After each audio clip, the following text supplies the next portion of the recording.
Hello दोस्तों, आज का टॉपिक बहुत ही इंटरेस्टिंग होने वाला है। आज हम लोग देखेंगे जो slip ring type ST motor जो होता है उसका कनेक्शन कैसे होता है। ठीक है, तो दोस्तों यहाँ पे देख सकते हैं हम लोग का एसटी पैनल है जिसका ऑपरेटिंग वोल्टेज है 6.6 kV मीन्स 6600 वोल्टेज। तो ये जो फीडर है हम लोग का एसटी मोटर का है जो कि किलोवाट है, मोटर का 1900 किलोवाट है।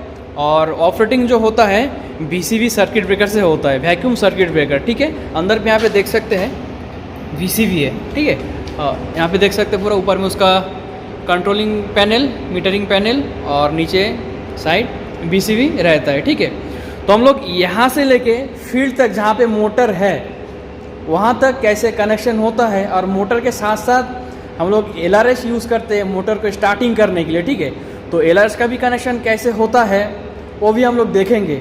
और हम लोग ये भी देखेंगे जो मोटर के साथ हम लोग का ST कैपेसिटर बैंक लगाया जाता है पावर फैक्टर को इम्प्रूव करने के लिए। ठीक है, तो ST कैपेसिटर बैंक यहाँ पे है दोस्तों, देख सकते हैं। यहाँ पे देख सकते हैं जो यहाँ पे लिखा भी है सीमेंट मिल मेन ड्राइव 1 और सीमेंट मिल मेन ड्राइव 2। तो 1 नंबर ड्राइव के लिए वाला है और 2 नंबर ड्राइव के लिए वो वाला है। ठीक है, तो ये भी कनेक्शन कैसे हुआ है फील्ड में मोटर के साथ, मतलब हम लोग जो एसटी पैनल है फीडर से लेके फील्ड तक कहाँ कहाँ कैसे कनेक्शन किया गया है हम लोग एक ड्राइंग के माध्यम से हम लोग समझेंगे। ठीक है, तो एंड तक देखिए, वीडियो बहुत ही इंटरेस्टिंग होने वाला है। सो हेलो फ्रेंड्स, मैं हूँ पंकज और आप लोग देख रहे हैं द इंजीनियरिंग वाले यूट्यूब चैनल। तो फिर चलिए दोस्तों वीडियो को स्टार्ट करते हैं। तो दोस्तों अभी हम लोग समझ लेते हैं कि एसटी ब्रेकर से एसटी कैपेसिटर में कैसे पावर जाता है, देन मोटर में, उसके बाद LRS में। ठीक है, तो कैसे कैसे पावर कैसे कहाँ जा रहा है हम लोग एक एक करके समझ लेते हैं। ठीक है, तो ये समझने से पहले ना यहाँ पे देख सकते हैं, मैं इसको ना थोड़ा यहाँ पे कटिंग करके यहाँ पे ऐड किया हूँ। अगर हम लोग इसको हटा देते हैं तो यहाँ पे जो ड्राइंग आप लोग देख सकते हैं, ठीक है, इसके ऊपर मैं पहले एक बहुत ही डिटेल में एक वीडियो बना के रखा हूँ, जैसे कि एसटी ब्रेकर से मोटर में कैसे पावर आ रहा है। देन यहाँ पे LRS है। ठीक है, LRS का टोटल पार्ट्स क्या क्या है और टोटल जो पार्ट्स है कैसे काम करते हैं, यहाँ पे पार्ट्स में लिख के भी रखा हूँ। ठीक है, यहाँ पे देखिए नंबर देख सकते हैं, मैं इसका लिंक नीचे डिस्क्रिप्शन में दे दूंगा। ठीक है, इसके ऊपर मैं 2 वीडियो बनाया था। एक तो ये ड्राइंग के ऊपर, इस ड्राइंग से समझाया था कि ये जो कितना पार्ट्स है कैसे काम करता है, मोटर कैसे स्टार्ट होता है। और एक वीडियो बनाया था जो LRS है, LRS हम लोग प्रैक्टिकली दिखाए थे फील्ड में जाके, उसको रनिंग करके भी दिखाए थे कैसे रन होता है, क्या क्या पार्ट्स होता है, प्रैक्टिकली हम लोग देखे थे उसमें। ठीक है, तो दोनों वीडियो का लिंक मैं डिस्क्रिप्शन में दे दूंगा, वहाँ पे जाके देख सकते हैं, तो फिर कॉन्सेप्ट पूरा क्लियर हो जाएगा। ठीक है, तो उस वीडियो में खाली हम लोग एक ही ऐड नहीं किए थे, जो कि कैपेसिटर बैंक जो होता है एसटी कैपेसिटर बैंक, वो वाला हम लोग ऐड नहीं किए थे। ठीक है, तो आज का वीडियो में खाली मैं यहाँ पे ऐड कर देता हूँ।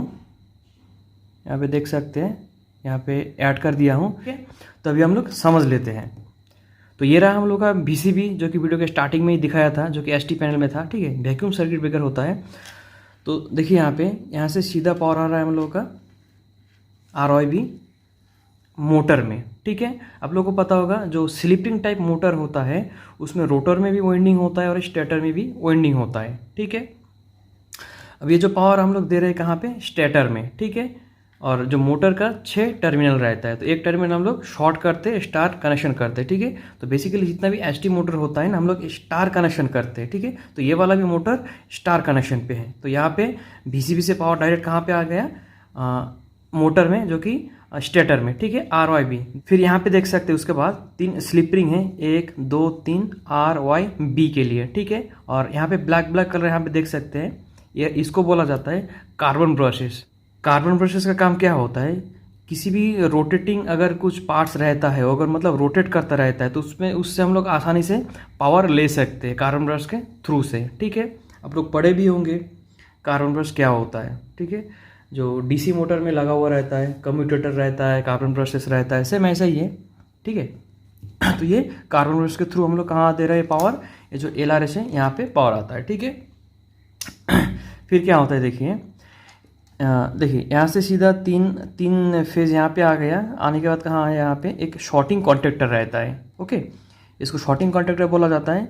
और ये जो है टोटल यहाँ पे ये LRS है। ठीक है, फुल फॉर्म जो होता है एलआरएस का, लिक्विड रेजिस्टेंस स्टार्टर, एक टाइप का स्टार्टर है जो कि एसटी मोटर, जो कि स्लिपिंग टाइप का जो मोटर होता है, इसको स्टार्टिंग करने के लिए, स्टार्ट करने के लिए। और जो स्लिपिंग टाइप का मोटर होता है हम लोग बेसिकली जो यूज़ करते हैं जहाँ पे मैकेनिकल लोड ऑलरेडी ये मोटर शाफ्ट में कनेक्टेड रहता है। ओके, जैसे कि बॉल मिल हो गया, फिर कोई भी क्रशर हो गया, ठीक है, उसमें क्या रहता है ना, हमर वगैरह, तो बॉल मिल आप लोग देखे होंगे, तो साइड में फोटो भी आ रहा है, यहाँ पे देख सकते हैं। तो इस मोटर के ऊपर ऑलरेडी बहुत सारा मैकेनिकल लोड कनेक्टेड रहता है। देखो, एक तो मोटर खुद को घूमना पड़ेगा, उसके बाद जो लोड लगा हुआ है शाफ्ट में, उस लोड को भी घुमाना पड़ेगा। तो फिर जो मोटर है ना, मोटर के स्टार्टिंग में बहुत हाई टॉर्क चाहिए। तो टॉर्क हम लोग क्या करते हैं, जो एलआरएस है इसके अंदर, इससे हम लोग टॉर्क प्रोवाइड करते हैं मोटर को। अभी कैसे होता है देखिए, इसके अंदर हम लोग क्या करते हैं, इलेक्ट्रोलाइट सोल्यूशन एक क्रिएट करते हैं। कैसे करते हैं, sodium carbonate, washing soda plus water, ये इसको हम लोग एक सोल्यूशन क्रिएट करते हैं। ये दो चीज़ मिला के एक सोडा हो गया और एक वाटर, ठीक है। इसके अंदर हम लोग सोडा और वाटर को मिक्स करते हैं। मिक्स करने के बाद एक गुड कंडक्टिविटी पाथ हम लोग क्रिएट करते हैं, ठीक है, क्योंकि एक प्योर वाटर का हाई रेजिस्टेंस होता है, ठीक है। तो फिर हम लोग क्या करते हैं, इसको सोडा ऐड करके जो प्योर जो वाटर का जो रेजिस्टेंस है हम लोग उसको कम करते हैं, ठीक है। हम लोग एक गुड कंडक्टिविटी पाथ क्रिएट करते हैं, ठीक है। अभी करने के बाद यहाँ पे देख सकते हैं, यहाँ पे दो इलेक्ट्रोड रहता है। एक यहाँ पे देख सकते हैं, इस साइड वाला जो है फिक्स्ड इलेक्ट्रोड है, जो कि 8 नंबर में यहाँ पे दे के रखा हूँ, यहाँ पे देख सकते हैं 8 नंबर पे इलेक्ट्रोड, ठीक है। और एक इस साइड में जो एक इलेक्ट्रोड रहता है, ये वाला मूविंग इलेक्ट्रोड रहता है। और इस साइड में जो देख सकते हैं ये वाला कंट्रोलिंग बॉक्स होता है, जो कि एलआरएस का। यहाँ पे एक मोटर भी लगा हुआ रहता है, ठीक है। दो मोटर रहते हैं, एक पायलट मोटर बोला जाता है और एक यहाँ पे अंदर में जो वाटर है ना, इसको कंटिन्यूसली रिसर्कुलेशन करता रहता है, मतलब मिक्स करता रहता है, ठीक है। वो कैसे मिक्स करता है, जब ये मोटर ऑफ कंडीशन में होता है तो ऑटोमेटिकली जो ये पंप है, रिसर्कुलेशन पंप है, ये चालू हो जाता है और वाटर को ये कंटिन्यूसली से रिसर्कुलेशन करके मिक्स करता रहता है, ठीक है। जब मोटर स्टार्ट हो जाता है तब ये जो मोटर है, ये जो रिसर्कुलेशन जो पंप है, ये ऑफ हो जाता है, ठीक है। तो ये ऑफ कंडीशन में ये मोटर काम करता है और ऑन कंडीशन में काम नहीं करता है, ओके। तो ये मूविंग पार्ट है, ठीक है। और यहाँ पे देख सकते हैं दो लिमिट स्विच लगा हुआ है, यहाँ पे एक लिमिट स्विच है और यहाँ पे एक लिमिट स्विच है। तो ये रहा एसटी कैपेसिटर बैंक। कैपेसिटर किस लिए यूज़ किया जाता है, कैपेसिटर एक ऐसा मतलब डिवाइस है, बहुत एप्लीकेशन में यूज़ किया जाता है। एक तो एप्लीकेशन का हम लोग यूज़ करते हैं जो कि पावर फैक्टर को करेक्शन करने के लिए, ठीक है, पावर फैक्टर को इम्प्रूव करने के लिए, ठीक है। तो यहाँ पे देख सकते हैं ये कैपेसिटर बैंक है। बेसिकली कैपेसिटर बैंक डेल्टा में कनेक्शन किया जाता है, यहाँ पे डेल्टा कनेक्शन किया गया है। और यहाँ पे देख सकते हैं रिएक्टर है। रिएक्टर का काम क्या होता है कि जब कैपेसिटर बैंक स्टार्टिंग में, ठीक है, स्टार्टिंग में ना बहुत ही हाई इंडस्ट करंट लेता है। अभी इंडस्ट करंट क्या होता है, आप लोगों ने देखे होंगे, जब मोटर जब स्टार्ट होता है स्टार्टिंग में बहुत ही 6 to 7 टाइम एम्स बहुत ज़्यादा लेता है उसका रेटेड एम्स से, ठीक है। तो सेम केस ऐसा भी होता है कैपेसिटर बैंक में। ये जब स्टार्ट होता है ना, तो ये भी ऐसा 20 to 50 टाइम ना, जैसे कि 20 to 40 टाइम 30 टाइम ज़्यादा एम्स लेता है स्टार्टिंग में, ठीक है। इसका रेटेड एम जितना रहेगा उससे स्टार्टिंग एम बहुत ज़्यादा लेता है। तो उस एम्स को, इंडस्ट करंट को लिमिट करने के लिए रिएक्टर को लगाया जाता है, ठीक है। रिएक्टर का तो बहुत सारा काम होता है, एक तो काम ये हो गया, और एक काम क्या होगा, अगर रनिंग कंडीशन में मान लीजिए मोटर भी चल रहा है, तो रनिंग कंडीशन में तो जो कैपेसिटर जो बैंक है लाइन पे रहेगा, तो उस कंडीशन में अगर वोल्टेज में कुछ स्पाइक आता है, करंट में कुछ स्पाइक आता है, तो वो भी ये लिमिट कर देता है, ठीक है। इसके लिए भी ये काम करता है। टोटली मतलब पावर रेगुलेशन के लिए ये बहुत ही बेस्ट काम करता है, ठीक है। उसके बाद अगर मान लीजिए अगर लाइटिंग पर अगर कुछ आता है, इस लाइन पे अगर कुछ स्पाइक आ गया, वोल्टेज लेवल बढ़ गया है, तो लाइटिंग आप लोगों को पता होगा, लाइटिंग होने से हम लोग का पावर सिस्टम ट्रिप भी हो जाता है। तो उस कंडीशन भी ये पावर करंट बढ़ता है या वोल्टेज अगर बढ़ता है तो लिमिट करता है, ठीक है।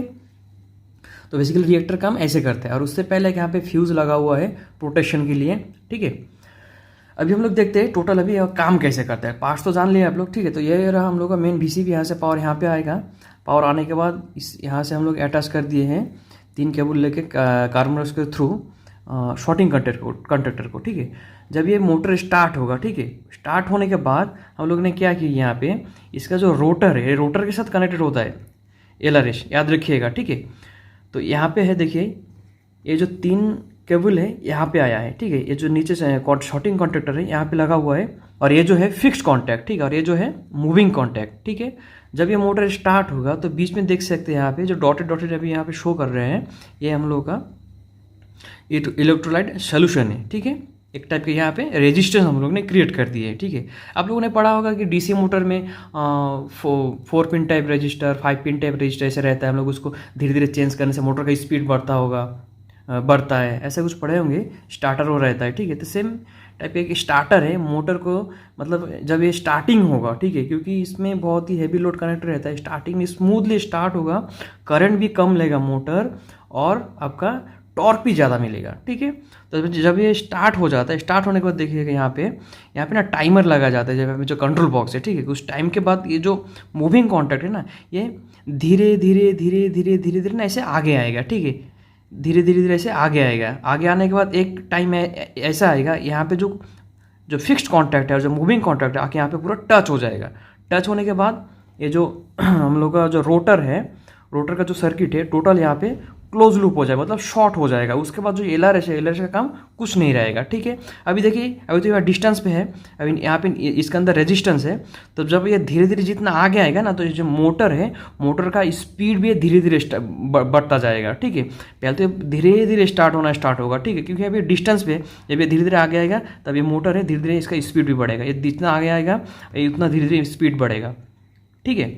और धीरे धीरे क्या होगा, यहाँ पे एक एक स्टेप करके जो हम लोग का अंदर में जो रेजिस्टेंस, जो इलेक्ट्रोलाइट सोल्यूशन हम लोग ने क्रिएट किए थे, ये धीरे धीरे कट होता जाएगा, जो सर्किट से ये आउट होता जाएगा, ठीक है। धीरे धीरे यहाँ पे जितना भी आगे आएगा, यहाँ पे देख सकते हैं ऊपर से टॉप व्यू से कि ये फिक्स्ड कॉन्टैक्ट है, मूविंग कॉन्टैक्ट, ये धीरे धीरे ऐसे पूरा आगे आएगा। तो जब ये धीरे धीरे जैसे यहाँ पे आगे आता रहेगा, तो ये जो जितने भी रेजिस्टेंस है पूरा धीरे धीरे कट होते यहाँ पे आके पूरा टच हो जाएगा। जब ये टच हो जाएगा, देख सकते हो ऊपर यहाँ पे एक टारगेट जैसा दिया गया है, ठीक है। टारगेट ना आके यहाँ पे लिमिट स्विच में आके टच हो जाएगा। लिमिट स्विच में जब ये टच होगा, अंदर में शॉर्टिंग एक कॉन्टैक्टर दिया गया है, यहाँ पे देख सकते हैं, यहाँ पे एक ऐसा ए वाला है सिंबल कॉन्टैक्टर का, एक कॉन्टैक्टर आके पिकअप करवा देगा, ठीक है। पिकअप करने के बाद यहाँ पे जो हाँ कॉन्टैक्टर पिकअप हो जाएगा और टोटल सर्किट जो यहाँ पे पूरा क्लोज हो जाएगा, शॉर्ट हो जाएगा, ठीक है।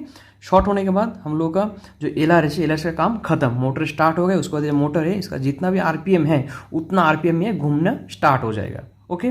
बेसिकली ऐसा काम होता है। और बीसीबी से लेके कैपेसिटर में यहाँ पे ऐसे पावर जाता है, मोटर में यहाँ पे ऐसे पावर आता है, और एलआरएस का काम ऐसा होता है, ठीक है। ऐसे ऐसे पावर आता है, ठीक है। और यहाँ और एक चीज़ यहाँ पे ध्यान दीजिएगा कि जो यहाँ पे जो 3 केबल यहाँ पे जा रहा है ना, यहाँ पे जो मोटर टर्मिनल से नहीं जा रहा है, ये जो VCB का जो आउटपुट है ना, VCB का आउटपुट यहाँ पे कनेक्टेड है, मतलब पैनल साइड में कनेक्टेड रहता है। ये ऐसे पैनल साइड में कनेक्टेड रहता है। मैं तो डायरेक्ट यहाँ से शो करवा दिया हूँ, ठीक है। यहाँ पे मोटर साइड से नहीं जाता है, मतलब फील्ड से नहीं जाएगा कैपेसिटर में, पैनल साइड से डायरेक्ट जाता है, ओके। आशा करता हूँ आप लोगों का इस वीडियो में कॉन्सेप्ट क्लियर हो गया होगा कि VCB से कैपेसिटर बैंक में कैसे कनेक्शन होता है, मोटर में कैसे कनेक्शन आता है, फिर स्लिप रिंग से लेके एलआरएस में कैसे कनेक्शन होता है, ठीक है। ऐसे ही इंटरेस्टिंग वीडियो देखने के लिए मेरे चैनल को सब्सक्राइब कर लीजिए, वीडियो को लाइक और शेयर कीजिए। नेक्स्ट मिलेंगे ऐसी इंटरेस्टिंग वीडियो में। आज के लिए इतना ही। Thanks for watching.